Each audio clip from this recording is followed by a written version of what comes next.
Ер нь ингээд хараад байхад бас нэг аймаг орон нутаг удирдахжсэн хүмүүсүүд арай өөр юм амьдралд наалцсан юм ярих юм.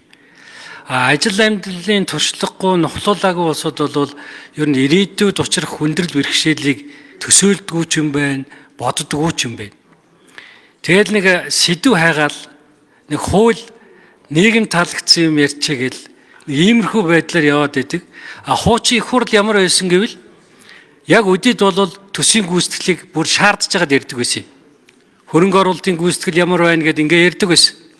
Одоо огт ярихгүй. Валютын нөөц ярьдаг байсан. Одоо ярихгүй. Мөнгөний бодлогыг бид нар яаж хэлцэв? Ингэж болохгүй шүү дээ. Тийм учраас жоохон хэдүүлээ жоохон амьдралд наалтцтай юм ярьдаг. Попрогоо жоохон багасгаад бодлого тодорхойлох, бүтээл санаал гаргах гэсэн ийм чиглэл рүү явахгүй бол юу ч үйлдвэрлэдэггүй, ямар ч баялаг бүтээлдэггүй энэ орон чинь биш үү? Одоо та нар төсвийн гүйцэтгэлээ хар. 10 сарын байдлаар 3.1 их найдаар тасарсан явж байна. Экспортын гол орлого нүүрс чинь өнгөрсөн жилдээ харьцуулахад 2.9 тэрбум доллараар тасарсан явж байна.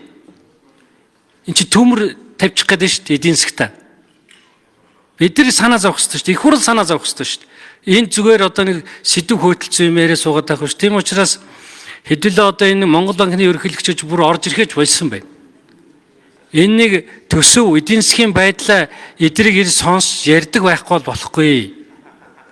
Ирэх хаврыг яах? Ирэх хаврын нэгдүгээр үйлрэл байна шүү дээ. Валют ордоггүй. Бизнес явдаггүй. Энэ үед өшөө төсвийн байдал хүндэрнэ. Мөнгөний нийлүүлэлт 22 онтой харьцан 22 онд 30 их найд байсан. Одоо 45 их найд 50%-аар өссөн байна шүү дээ мөнгө. Тэгэхээр $1 ногдох мөнгөний хэмжээ 50% өссөн байна. Бид нар одоо жоохон алдах юм бол $5,000 руу явна.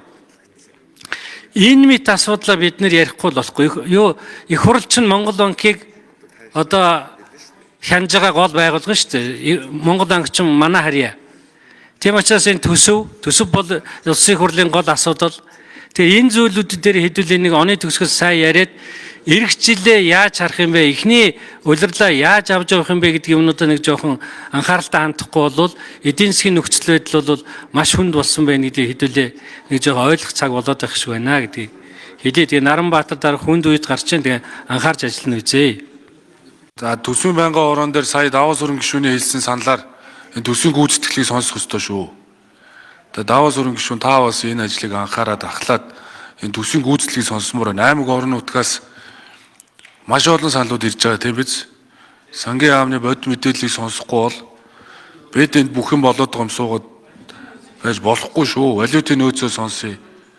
Ер нь одоо ингэ сонсох ёстой. Тийм учраас Наранбаатар дарга эх 7 хоногт хилцэх асуудалд энэ асуудлуудаа оруулаад ажилдаа бас шуурхалаа орно гэж одоо бодож байна.